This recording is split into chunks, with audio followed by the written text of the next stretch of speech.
You're listening to Simply the Best Sports Take, the best podcast breaking down the best stuff in sports with host Sean Bingham.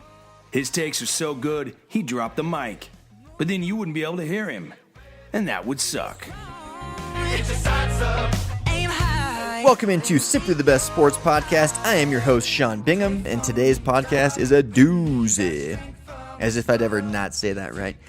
No, but today's podcast is a very good one. We have a special friend of mine, Alan Malai, who will be joining us shortly to talk Big 12 expansion and BYU in particular. So a topic I'm obviously very non-biased towards, right? No, but we are talking Big 12 expansion, BYU in particular, and we're also going to be talking about the NBA playoffs. You know how much I love basketball, so I can't pass up the chance to just talk about the playoffs. How good are these playoffs right now? The Thunder are playing so well. So well. That game last night was so impressive for them to go out and just absolutely stomp the Spurs. I mean, they won 113-99, but the game wasn't even that close.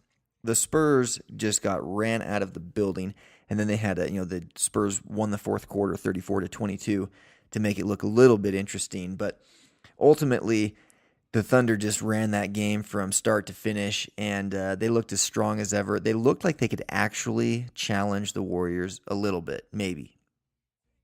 I want to get your takes on that. Hit me up on Twitter. Follow me on Twitter. There's the plug. Just straight up follow me on Twitter. At Sean Bingham, SeanBingham. We also have a cool Instagram account. It's just STB Sports Take on Instagram, STB Sports Take.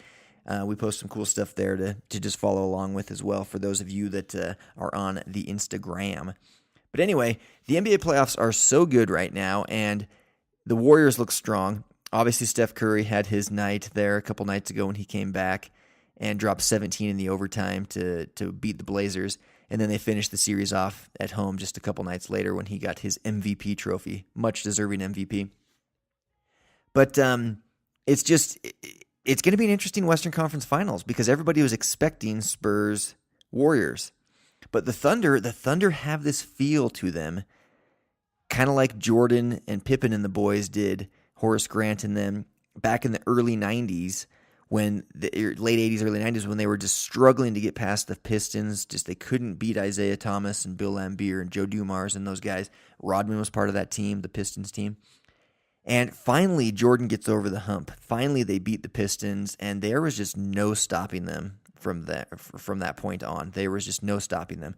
And you got to think a guy like Kevin Durant and Russell Westbrook, they're superstars. Those guys are absolute superstars. They are two of the five best players in the league, in my opinion. I mean, let's just discuss who would be the top five players in the league right now. Obviously, Steph Curry, LeBron James. I mean, do you put Durant and Westbrook next? I mean, there's so many. I mean, you've got guys, that like Anthony Davis, whose team didn't even make the playoffs. He's obviously a really good player. There's a handful of guys that could be in the conversation, but I think I would put Westbrook and Durant both in the top five. I wouldn't put Klay Thompson in the top five. I wouldn't put Draymond Green in the top five. Kawhi Leonard would make my top five. Draymond Green would be really, really close. He'd probably be around the 6 or 7 or 8 spot. But you've got two guys there in Oklahoma City that are superstars. Russell Westbrook is a triple-double waiting to happen. Durant is an incredible scorer. He's got the clutch factor going with him now. And they're not having those late-game letdowns that they had all season long. They're finishing games on the road against the Spurs. They beat the Spurs twice in San Antonio. Twice. I mean, that's crazy because they lost a home game, but they beat them in San Antonio twice. The Spurs were 41-1 at home this year. 40-1 at home this year. 40-1. And the Thunder beat them twice in a 6-game, what turned out to be a 6-game series at home. Or at San Antonio. So, I mean, it's just the Thunder are playing so well right now. They're not having the late game letdown. They're finishing games. They're finishing teams. They're finishing series. And they're looking strong. And they're looking like a team. And I'd be a little bit nervous if I was Golden State, I think that the Thunder are going to give Golden State a far better matchup than the Spurs would have. San Antonio and Oklahoma City were both 1-3 against Golden State this year. So obviously Golden State had everybody's number. You don't go 73-9 without having everybody's number. But the Thunder are good. They're really good. So don't get me wrong, I'm not going to say that the Thunder are going to win the series, because unless Steph Curry gets injured again and can't play for 2 or 3 games, the Warriors are going to win that series if Steph Curry is healthy. But if he's not, or if he has to miss a game or two, don't be surprised if the Thunder steal that series, because they look poised to go on to that next level and win a championship. And it's interesting that if they do, it could be an absolute game changer for their franchise for the next decade. Because if they did somehow beat the Warriors, and they did go on and beat the Cavs, and they won their first NBA championship, and all of a sudden Durant and Westbrook are now like they've arrived, like they're title winners now. And why would they leave? Why would they not stay there and defend their title? But if they lose, I can see them looking for greener pastures, more money, better situation, blah blah blah. So it's going to be interesting in OKC, but I do think that winning that series against the Spurs was a huge, huge momentum builder for them as a franchise. I do think they're going to lose to the Warriors probably in 6 games. I'm always hesitate to choose 6 games when I'm choosing the home team to win, because game 6 will be on the road for the home team, and closing out a series on the road is never easy. But I want to give the Thunder enough credit to say that they're going to win 2 games. But I don't know. Maybe it ends in 5. Maybe it goes 7. But I'm going to go with 6 to just play it safe, in the middle of those 2. So I'm going to say Warriors win it in 6. But I'll say this. If Steph Curry is not healthy, the Thunder will win the series. That's my little caveat. If Steph Curry, I think Steph Curry is so deserving of the MVP. I think that the Warriors are obviously still a top, 5, for sure top 10, maybe top 5 team in the league without him. But they're not the Warriors without him. They're truly not.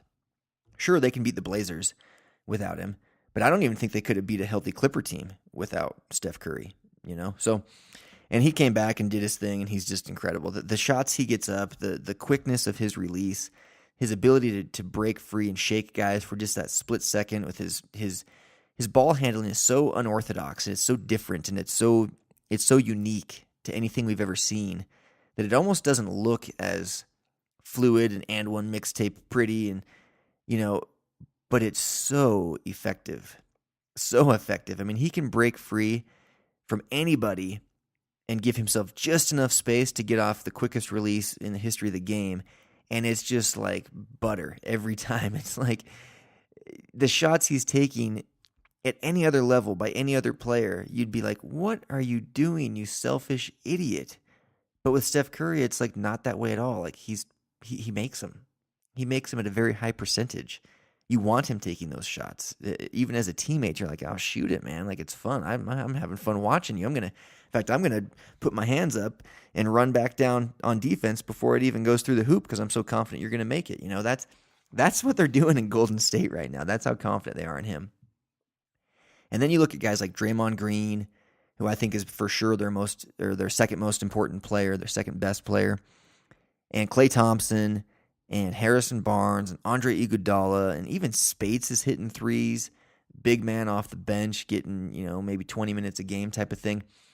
They don't have a guy that can't hit a three-pointer. It's incredible. That team is so good. Like, it's going to be interesting to see if they can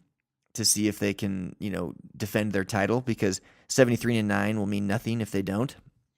Ask the Patriots of like 2000, whatever that was, 7 or something like that, when they went 16-0 and then 18-0 through the AFC Championship game and then lost the Super Bowl to the Giants. You don't win the title, and that 73-9 is literally meaningless. Like, nobody cares. It's forgotten.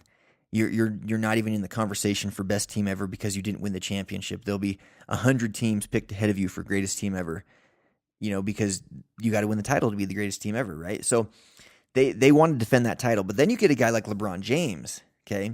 LeBron, he's hurting inside. He has his backhanded compliment to Steph Curry the other day saying, oh yeah, he's very deserving of the MVP. It doesn't necessarily mean he's the best. He basically said Steph Curry's not the best player, I am. He didn't say that, but he might as well have. saying that the word valuable, it can be interpreted in so many different ways and blah, blah, blah. But LeBron, I had a friend text me the other night saying how important is it for LeBron's legacy to beat Curry in these finals. And I said, it is important, but LeBron for sure has to win another title. He can't go. He's going to make the finals this year. We know he is. I don't see the Heat or the Raptors even putting up much of a fight in the Eastern Conference Finals. I think the Cavs will win that one in 5. So the Cavs are going to the finals again. LeBron's already 2-4 in the finals. You can't go 2-5. You can't go 2-5 unless you're going to come back the next year and make it 3-5, and then maybe the next year make it 4-5, and then all of a sudden it's like, okay, the guy went to 9 finals and won 4 titles. Like, he's the man. But if he ends his career and he's been to 7 finals and only won 2 of them, I'm sorry, but you just can't be in the conversation for greatest ever. And the other thing I was saying the other day to this same friend, the Eastern Conference is so weak, and it has been so weak for so long. For LeBron to go to 5 or 6 or 10 straight finals, I just don't really care. You put him in the West, you put his teams in the West, and they're losing in the second round a lot of those years. Especially the Cavs team of before he went to the Heat. Those 4 Heat teams were legit. They should have won the title every year. They were very, very good.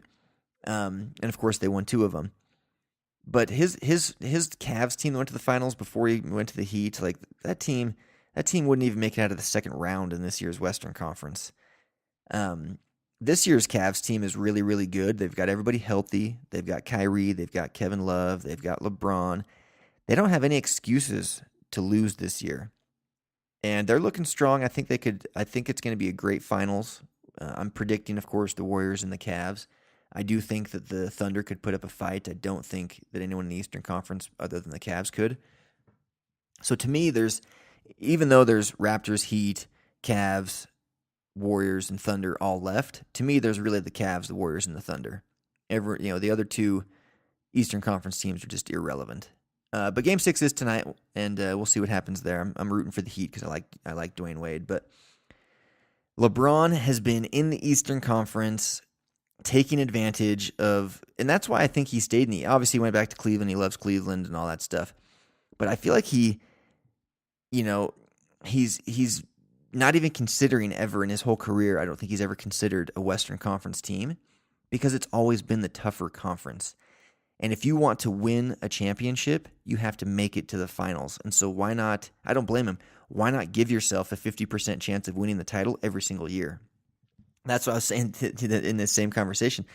Why not, if I'm Vegas, if I'm an odds maker in Vegas, I'm putting the Cavs with a 50% chance to win the title every single year because they're going to make it to the finals. There's nobody there to challenge them.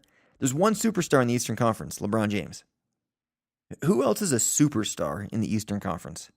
A true, legitimate superstar. There's no Steph Curry. There's no Kevin Durant. There's no Russell Westbrook. There's no Kawhi Leonard. All these guys we talked about, Anthony Davis, there's none of those guys. Even James Harden, who I think is a joke of a superstar, even he's in the Western Conference. They're all in the Western Conference. So LeBron has, it's a cakewalk to get to the finals every year for him, giving the Cavs a 50% chance every single year of winning the championship. So it's going to be interesting for his legacy to see how that plays out this year because going 2-5 is not cool. That is not going to bode well for his legacy to be 2-5. And if you can't beat the best, then you aren't the best. Steph Curry is the best right now. LeBron knows it. LeBron hates it. He wants to beat him. So we'll dive into that another time. But we've got a great interview coming up with Alan Malai. So let's transition real quick to the Big 12 and BYU expansion. I blogged about this a year ago. It was just after Baylor and TCU got snubbed from the college football playoff, and it was just so painfully obvious that they needed to expand and add another team. And so I blogged about it, and I just talked about how, in my opinion, my very strong opinion, the Big 12 needs BYU. And I put it to a vote. The poll question was, which is still up on the blog, it said, it was who needs who. The Big 12 needs BYU, BYU needs the Big 12, or they both need each other equally. 46% said they need each other equally, 41% said BYU needs the Big 12, and 40% said BYU needs the Big 12, and 14% said the Big 12 needs BYU. I think they need each other equally. Obviously, you know, I'm a BYU fan, and so I'm going to be a little biased. But to me, you could make a very strong argument that the Big 12 needs BYU every bit as much as BYU needs them. You know, I made the argument a year ago that it was the Big 12 needing them more. And I think, you know, being more realistic, more diplomatic about it, they need each other equally, but 10 teams is hurting them. They made it in this year, Choklahoma. They got into the playoff and they got stomped by 20 by Clemson. But the Big 12, I look back to 2014, okay, because it's the best example. I know it was, you know, not last season, but the season before. But TCU and Baylor got snubbed. If they had played again in a conference championship game, there is zero question that the winner of that game would have gone on to the college football playoff instead of Ohio State. Now, Ohio State went on to win the national championship that year, so they were obviously a deserving team in that playoff. But I'm telling you with absolute certainty that if Baylor and TCU had played a 13th game, a conference championship game against each other, a rematch for the conference championship, there's no question that the winner of that game would have taken Ohio State's place in the college football playoff that year. No question. So that alone is reason to add 2 teams, add a conference championship game, strengthen your conference. Don't be a small 10-team conference. All the Power 5 conferences have 12-plus teams. Get 12 teams, get divisions, and go be a Power 5 conference. Have 12 teams. And BYU is far and away, without question, the best option for them. It's just not even up for debate in my mind. And so I'm going to go through these same numbers. So some of these have changed a little bit, and so I'll try and correct them where I need to. But first thing is BYU has a winning tradition. You know, last year they were 90-38 leading into, you know, at the blog for the last 10 years. That's a winning percentage of 703. Last year BYU went 9-4. So they're adding to this legacy of they have a winning tradition. They've been to a bowl game each of the last 11 years with a winning record of 6-5 in those 11 bowl games. 0-2 in the last 2 years, which is unfortunate, but they're doing well. They've finished in the top 25 5 times in the last 11 years now. They're 3-1 against Texas and Oklahoma since 2009. Texas and Oklahoma are the pride and joy of the Big 12, and BYU is 3-1 against them in football. BYU's LaVell Edwards Stadium holds 63,725 people. That would be in the top, I think, 3 or 4 stadiums in the Big 12. BYU is owned by the Church of Jesus Christ of Latter-day Saints, the Mormon Church, that has 6.4 million members in the United States alone. I'm not saying all those people cheer for them, but they are widespread, and BYU is a national brand. There is zero question about that. There's zero question about that, just like there's zero question about TCU and Baylor getting into the college football playoff 2 years ago if they had done a conference championship game. BYU is in every state popular. Every state has BYU fans, more so than any school in the country, I would argue. Maybe Notre Dame is up there. You know, and then there's the occasional bandwagon where it's like, oh, I love USC because Reggie Bush and Matt Leinart are there. And then all of a sudden, nobody's a USC fan anymore. Or, oh, I love Oregon because they like run really fast and score lots of touchdowns until 2 years later when they don't, and we're not fans of them anymore. BYU is a national brand with loyal fans all around the country. So the eyeballs are there to watch games. The fan base is there. They travel well. They have a winning tradition. They're good at basketball. They have a large enrollment of 30,000 plus. They have a large stadium. There's literally nothing holding them back. Okay, they don't play on Sunday. Big deal. No football games are on Sunday. And the occasional basketball game, just schedule them on a Saturday or a Monday and you'll be just fine. Baseball games, the same. there's 25 people in attendance at the baseball games. I think they're going to be okay playing the games not on a Sunday. So there's nothing standing in the way of BYU adding to the Big 12. The Big 12 would be crazy to not invite them. I think it's clear they're going to invite someone, but we'll see who it is. Even Barry Switzer came out and made it clear that BYU should be the top team. It's just who's going to be that 12th. So I want to bring in my good friend Alan. He's a very smart football guy, very smart sports guy. I'm going to have him on the show a lot more. All right, and with that, we bring in my good friend and a college football expert, Alan Malai. Alan, thanks for joining us here on Simply the Best Sports Podcast. We've been talking about this for far too long. Glad to finally have you on the podcast. Good to be here, man. Good to be here. Dude, so we're talking all about, now I know we need to give all of the listeners here a disclaimer. Alan, you probably recognize him from the blog. He is a Ute. He's a Utah fan. That's fine. He understands football. He understands the conferences.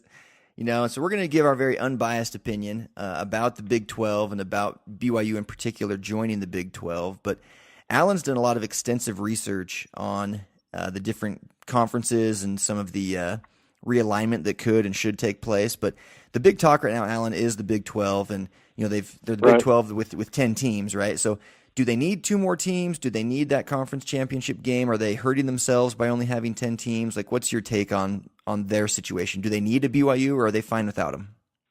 Well, that's the question. The Big 12 just had their meetings over in Phoenix just last week, and they actually hired an analytics firm to answer that very question. And what they came up with was that if they had a 12-team league with an 8-game conference schedule and a championship game, that would be the best model for putting one of their teams in the college football playoff.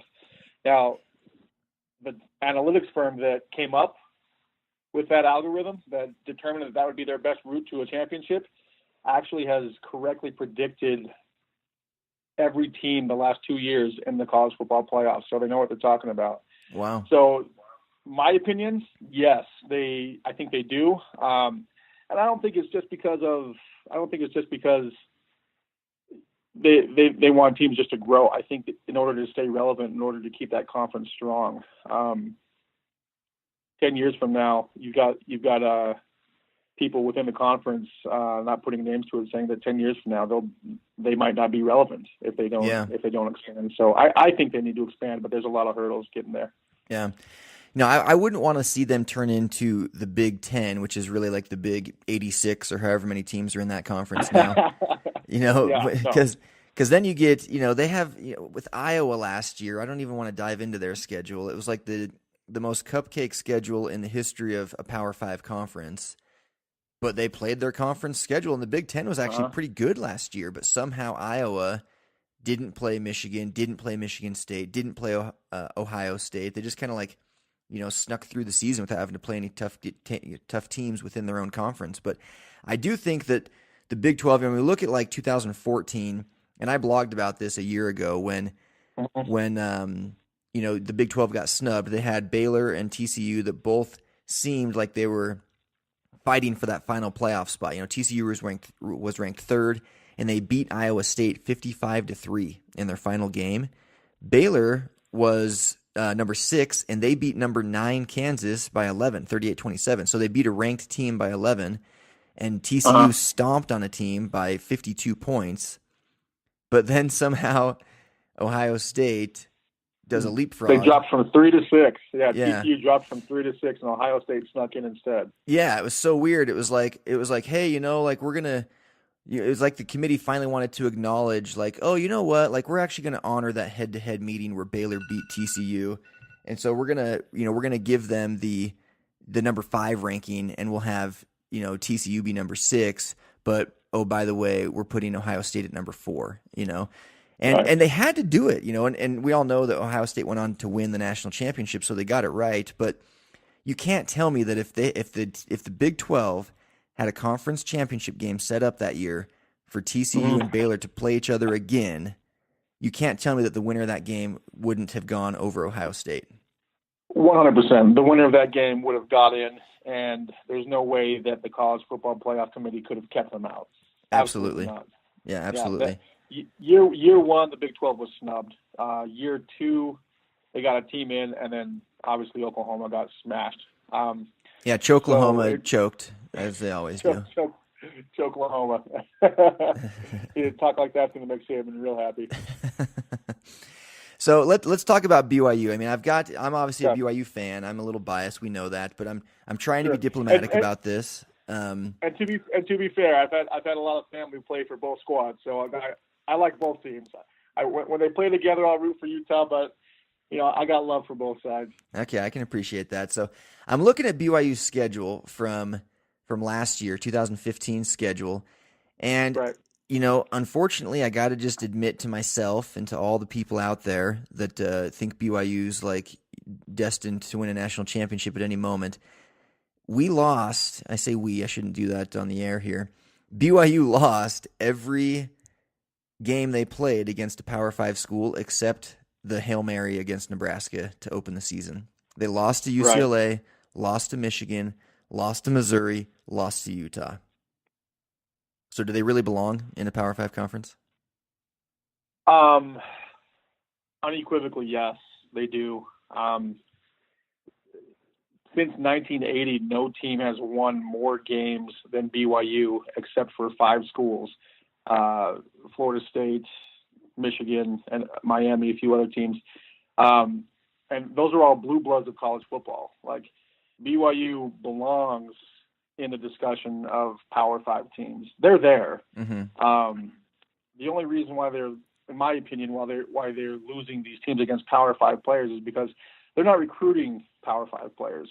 Mm-hmm. They're BYU's in this weird spot, really for the first time in their history, where they're better than everyone they're playing in the Group of 5, but they're not quite as good as everyone they're playing in the Power 5. Mm-hmm. And they're playing good Power 5 teams. If they're playing lower level Power 5 teams, they'd win those games, and I don't think there's any question there. But they lack the talent and the depth that comes with recruiting in a Power 5 conference to play against a Utah and win consistently, to play against a UCLA and win consistently, and Arizona even. All 3 of those teams, which they're playing next year versus the Pac-12. So they're moving up. And if they can keep scheduling well, they might not need to get into a conference, living the dream, playing blue bloods throughout every conference of the Power 5. But you got to start winning, though. You got to start winning. You got to start winning. And Utah's a great example. They've kind of laid the path. Utah and TCU, really, they've laid the path of those teams coming from the Group of 5 and getting into the Power 5 and coming in struggling a little bit at first, and then boom, suddenly they're ranked 5th in the nation. They're competing for the college football playoffs. They're beating Stanford. They're beating USC. They're beating Baylor. They're beating Texas. They're beating Oklahoma. And BYU has the ability to do that. I think to do that at that level and to do it consistently, they have to get into a conference. They just have to. Yeah, I agree. And, it's interesting, and that's another thing I put actually in the blog post from last year was the TCU-Utah comparison that you just made. Those 3 teams, BYU being the third, BYU, Utah, TCU, they battled year after year after year for Mountain West supremacy. And BYU really kind of had everyone's number for a while there, winning the conference championship a number of times. But it was those 3 teams definitely at the top, Even and you look at how TCU transitioned over to the Big 12, and they're like the top team. 2 years ago they for sure were. Last year they were, probably second best team in the conference. And Utah was right there in the discussion this year. They kind of had a late season letdown, but they still finished they finished 3rd in the Pac-12 last year, 5th. What was it? I know it's all kind of tight there at the top, but gosh, I think they ended up finishing 3rd. Yeah. But regardless of whether it was 3rd or 5th or whatever, we know that Utah was very much in the Pac-12 race, and so it's interesting to think that.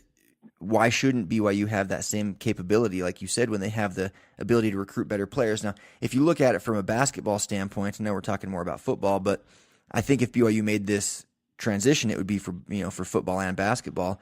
And you look at a guy like Jabari Parker, for instance, was just in town. He's obviously plays for the Milwaukee Bucks, and he went to Duke, but he's a Mormon kid, and BYU is very much on his radar. And I feel like a guy like that chooses BYU over Duke if BYU is in a Power 5 conference where they're getting just as much exposure, maybe not quite as much as Duke, because Duke is Duke, but I do think that Duke, right.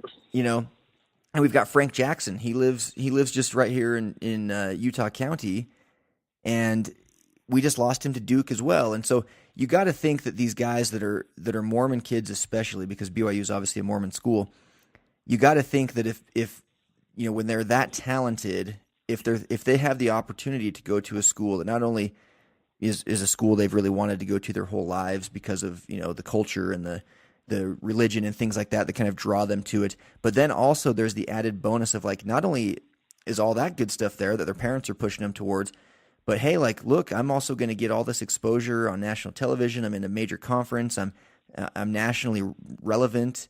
I think that those recruits start to more and more of them at least choose BYU. Maybe the extreme outliers still choose a Stanford or a Notre Dame or a Alabama or Ohio State over BYU, but I think a lot of them we'd be able to get at least some 4-star recruits and stuff to come to Provo.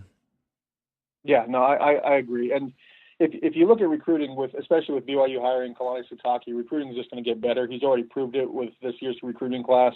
He landed Jonah Trineman, Hanson Tanielu, both from Snow College, 4 or 5-star JUCO recruits. If you add in Kalani's recruiting ability with a Big 12 membership, I mean, you're looking at a total change in BYU's recruiting landscape beyond what we've already seen.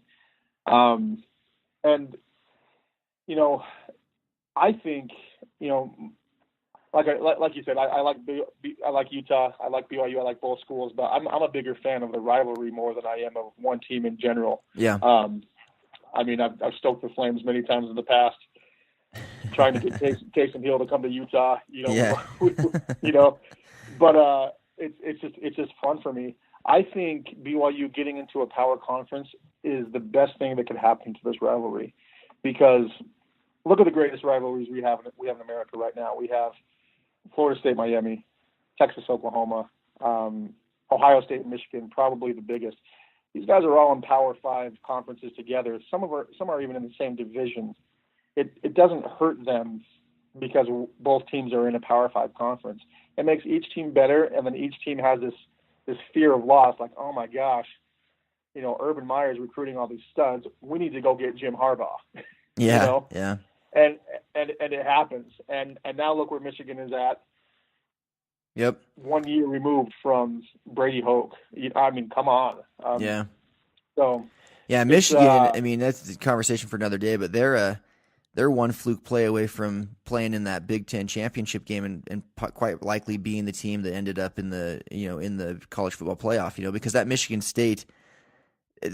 Remember that the Michigan State punter fumbles the ball, man. And Michigan's punter fumbles the snap, and Michigan State scoops it up and scores. And so I'm sitting with some friends. We're all in the living room and we're watching the games. And my buddy is the biggest Michigan homer I know, and he's so into the game he can't hear it. And he's like he is salt of the earth dude, but he becomes this vile demon when he watches Michigan football. So he goes up into his bedroom to watch the fourth quarter. And apparently his broadcast was 10, 15 seconds ahead of us. So about 20 of us are all watching the game. Game over. They're going to punt.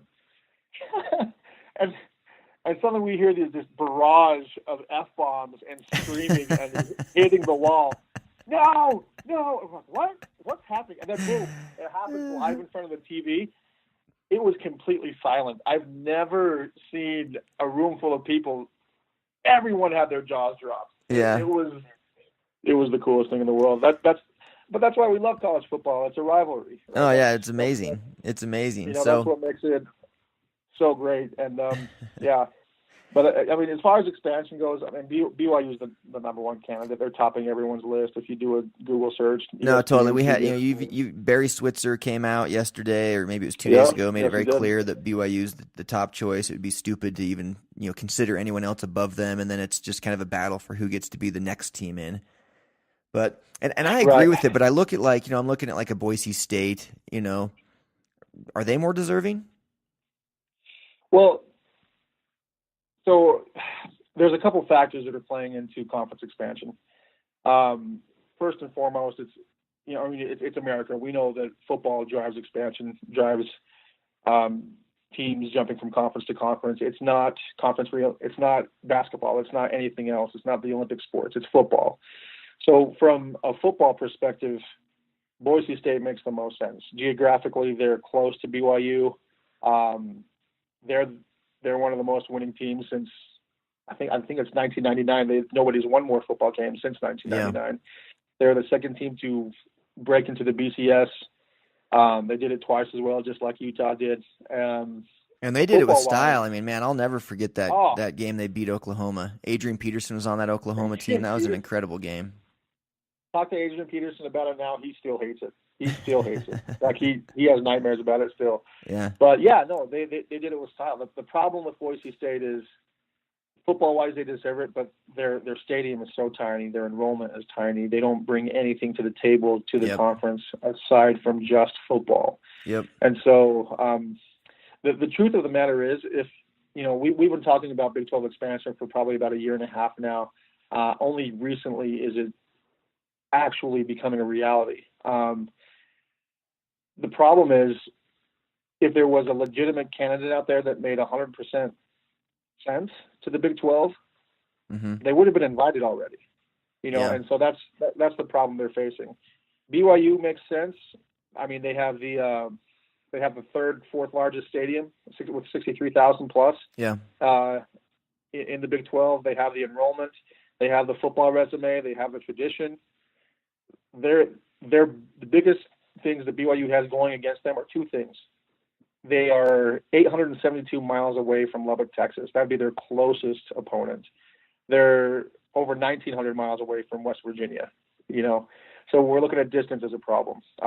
Which personally, I would argue that West Virginia is the one out of the range. But they're already in the conference. So. But they're already in the conference. The second thing is Sunday play for other sports, but from people I've talked to, that shouldn't be a big deal. They can schedule around it. They can make it work. So the third problem is, this is 2016. Planes work pretty well, and things like that. Yeah. But I think we are looking at an expansion. I think we are looking at BYU getting included. It's been talked about. We've heard rumors of wars, and is it going to happen? Is it not going to happen? Who knows? Thank you for the second coming analogy there. You're welcome. Hey, we're in Utah, right? But also, I think we are going to see the Big 12 expand, or at least make a decision on expansion. And how soon do you think we'll hear something, and how soon will it actually take effect? Is this something that could change BYU's 2016 schedule, or is it something that's going to be a 2017 thing? We're probably looking at a 2017, 2018. Remember when Utah was accepted into the Pac-12, they were 2 seasons away before they joined, right? Yeah. So we're probably looking at the same thing. As far as a timeline and when Bowlesby, the commissioner of the Big 12, makes a decision, we're probably looking at the end of the summer, is what he said, is where they actually decide. And then I don't think they're in any patient mood to wait. I think as soon as they decide, those teams will probably be in for the 2017. Just my guess, but it could be 2018. Yeah, I would think that if they're going to do it, they want to do it sooner rather than later, because I think the Big 12 fears they're being left out of conversations that they feel they shouldn't be left out of as a result of having a smaller conference. And so you'd think there'd be some urgency there, but maybe I'm wrong. I agree. So David Boren, he's the president of Oklahoma. He's also the new Big 12 board chairman. And he's been the biggest proponent of expansion in the Big 12. He wants to add a championship game. He wants to add a conference network, because the Big 12 doesn't have a conference network.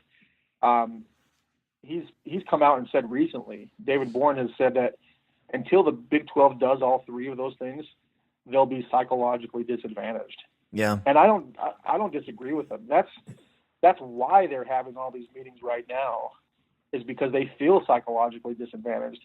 And they're right. I mean, look, the Big Ten, the SEC, those guys are making so much money with their television networks right now, anywhere between $8 to $10 million per school, and it's growing. That's year one. You know, Wow. The Big 12 doesn't have a network. Like, you need that revenue to keep schools. Yeah. I mean, now BYU does have a network, and I've heard, maybe you know more about this than me, but BYU does have a network. It's a rather robust network, BYU TV. Is that hurting BYU's chance at getting in, or is it helping? I've heard that the Big 12 doesn't like that. So they're not fans of it because they've had such a poor experience with the Longhorn Network. That's obviously Texas's network. Yeah. But you know, TV rights are split into tiers: tier 1, tier 2, tier 3, and BYU's TV network fits into their tier 3 model. Okay. You know, if they were to get a network started. So it's like BYU having their own TV network is like Sunday Play. They can figure it out. Yeah. You know what I mean?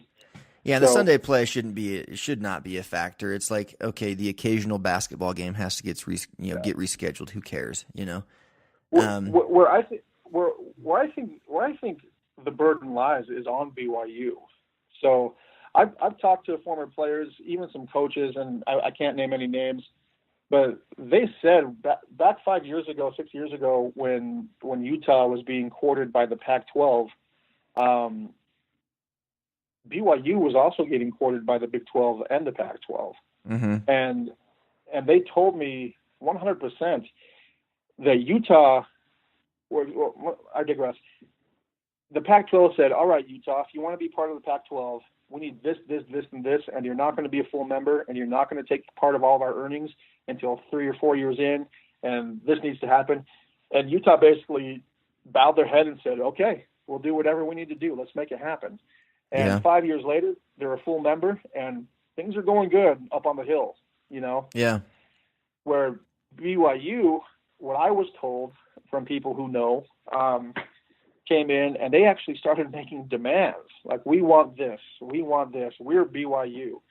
And BYU's got to come in. If that's true, and I trust my sources 100%, if that's true, that BYU was close to an offer, but they basically slapped the hand that was about to feed them, shame on BYU. Like, they need to come in humble. They need to be like, look, we realize that we don't play on Sunday. We realize that we've got a network. We want it to work. Let's figure it out. We're willing to do anything, you know, because like I said, BYU needs to get into a conference. Yeah. And you know, BYU's mission is to spread the gospel of the Mormon Church more than football. Mm-hmm. But being in the conference helps them do that. Yeah, it makes them more relevant for sure. It makes them more relevant. They get more national notoriety. It's just going to spread their brand and spread the gospel a lot more. And football-wise, we've already gone over how well that's going to help out with that. Yeah, and they do value football. There's obviously a lot of revenue in football, and I think all that increases as well. You know, so let me ask you this. You know, I another thing came up in my mind as you were talking. I think it's clear that BYU belongs in a Power 5 conference, and I think the Big 12 is the perfect fit. Sounds like you agree. It sounds like Barry Switzer and many other agree. And I think that the Big 12 needs them. The problem is they don't need 11 teams. They need 12. Is there a 12th team that really helps the process as well, that really helps the Big 12? Because you hear teams like, oh, Boise State or Cincinnati or, you know, Memphis is making a big push. And it's like, I don't really see any of those. Cincinnati's one that I could make an argument for, but I don't see many teams helping the Big 12 like I think BYU can, for the same reasons that you just went over. There's a huge stadium, a huge national fan base. So if there's not a 12th team to join, does the Big 12 say, hey, you know what, we're, as much as we want BYU, we're better off with 10 than we are with 11, and we're better off with 10 than we are with 12, with the 12th one being we add nothing to the, we bring nothing to the table type school? So the quick answer is, Then no, BYU doesn't have a natural partner. They don't have anyone to bring in with them. That makes sense. Even Cincinnati, that probably makes the most sense as the next school to add, is so far from BYU. Like the Big 12 really. But they are close to West Virginia. They are close to West Virginia, and that might even put them in the lead. And so I mean they're only. I think they're only about 300 miles from Morgantown. Yeah. So and their stadium seats 40,000 people. It's not huge, but it's not small. So you're looking at a school that makes sense geographically more than football wise, where BYU makes the most sense football wise, brand wise. And so there's all these factors coming in. Do I think the Big 12 will say that they're just better at 10 schools? No, I think.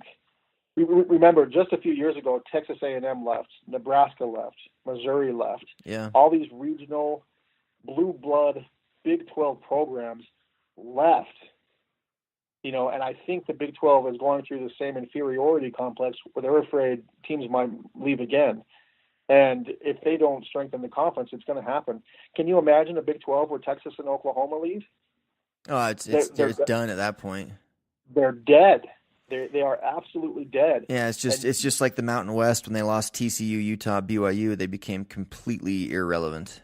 Completely irrelevant, and that's exactly what would happen to the Big 12. It almost happened during conference realignment 5 years ago when Larry Scott of the Pac-12 was trying to bring over Texas and Oklahoma. Yeah.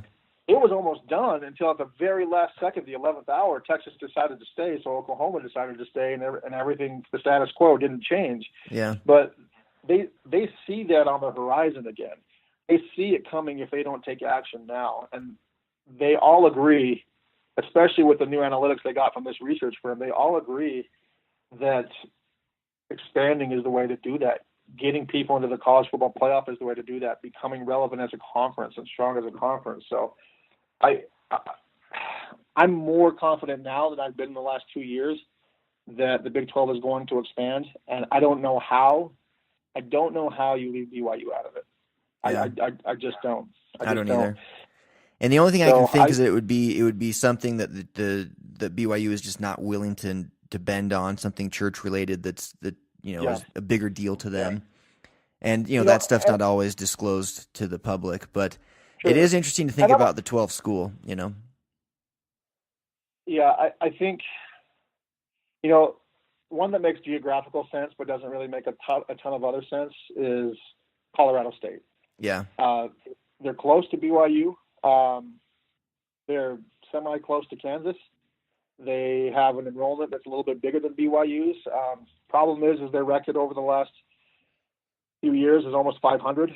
Yeah, they're just not a good school. Yeah, and their stadium only seats 34,000. Yeah. So they don't make a lot of football sense, but they make a lot of geographical sense. Maybe we can just get the Utes to join and leave the Pac-12. What's that? I said maybe we should just get the Utes to leave and go to the Big 12 instead of the Pac-12. Oh man, dude, we can't do it. I love playing USC and UCLA. I know. It's no, the Pac-12 is awesome. It would be great to have BYU and Utah in the same conference again. There was so much more added to the rivalry with that, but I don't think it'll ever be the same. But it's okay. Dude, in my utopian dreamland of college football, the FBS would split into two new divisions, and we would restore regional rivalries. We would have 14-team conferences and only have 4 conferences instead of 5. And we would have college football playoffs, 2 national championships, and just blow everything out of the water. Yeah. I think if we did that, college football would become king. Oh, I absolutely agree. And I've looked at all the stuff you've put together. It's pretty cool stuff. I'd actually like to have you on a second time to talk about that. We're running out of time here for today, but we should have you on again. So, well, let me ask you one final question before we let you go here, Alan. If you were to if you were to say one team, we've kind of talked about a Cincinnati, a Colorado State, a Boise State. If it were you, right. if you're Bowlesby, It's your decision. Who are you extending the invitation to? BYU, you've made it clear that it's BYU, but you've mentioned a few others, and I just want to kind of put you on the spot and make you pick that final 12th team. Who are you picking? Taking everything into account, geographic, stadium size, winning percentage, program, history, everything. Aside, that's a tough question, my man. Aside from taking a current Power 5 team from another school, yeah, no, you can't. It's something that's realistic, which isn't going to happen. If I was going to take another one, it won't be Houston. The Texas schools don't want to add another recruiting rival in that breadbasket. Mm-hmm. It'd probably be Cincinnati, and I think. Like if I'm Bowlesby, I take Cincinnati. I get into that Ohio recruiting market. I get into the Big Ten ground, and I put up with BYU being far away. I just do. Yeah. And you know what? If I don't take BYU, I probably go with one of the Florida schools, USF or UCF, Central Florida or Southern Florida. Yeah. And then I add another school over there in that area. And those guys are both on the list. So, yep. But I think BYU, they're not a shoo-in. There's obstacles to overcome, and like I said, they need to be willing to work with the Big 12 on some things, and vice versa. But I would probably add Cincinnati with BYU. I like it. Sure. I think that's the best choice too. I actually lied. I have one more question. Who's going to win the Western Conference Finals, the Warriors or the Thunder? Oh man. Dude, first of all, how exciting is this series going to be, right? Oh, it's going to be amazing. The Thunder are playing so well right now that I actually think they could give the Warriors a run for their money. Oh, absolutely. And they're so fast. They're so athletic. Russell Westbrook is the most athletic dude in the NBA. In the world. So we're looking at in the world, probably in the world. Yeah, he's a freak. He's a freak of an athlete. He looks like a Marvel superhero on the hardwood. Man, if I was going to pick a team, I can't go against the Warriors just because Steph Curry has that. I mean, how do you fight against a shooter like that? But yeah. If it goes 6, I wouldn't be surprised. I'd be surprised if it goes 7. I'm taking the Warriors in 6. Warriors in 6. If it goes 7, yeah, I'm going Warriors in 6. Okay, so we've heard it here first. Alan Malai, Warriors in 6. Buddy, we're going to have you on more. Thanks a ton for joining us, and thank you for giving BYU a little love. Hopefully, between you and Barry Switzer, we can get the Cougs in the Big 12. Let's do it, man. Nothing would make me happier. All right, buddy. Take care. Okay, see you, Sean. Alan Malai, everybody. That was a great interview. We're definitely going to have him on the podcast more, but really cool insight there on his take as to why BYU belongs in the Big 12. And he does have some really cool thoughts on like complete and total realignment of conferences throughout the entire country. It's a very, very tall order, but it's actually a cool theory. We'll have him on another time to talk about that. But BYU belongs in the Big 12. The Big 12 needs BYU. BYU also needs the Big 12. So it's a match made in heaven. Let's just make it happen, baby. But we're running out of time on today's podcast, but I want to thank all you guys for listening and ask you to please check out the website, stbsportstake.com, but especially check out our social media, at Sean Bingham on Twitter, SeanBingham, but then Instagram, we're just going with STB Sports Take. It's really cool stuff. Check it out. My prediction for tonight, I'm going to say the Heat win tonight, and they win Game 7 as well, and they win that series 4-3, and then they lose to the Cavs in 5. Peace!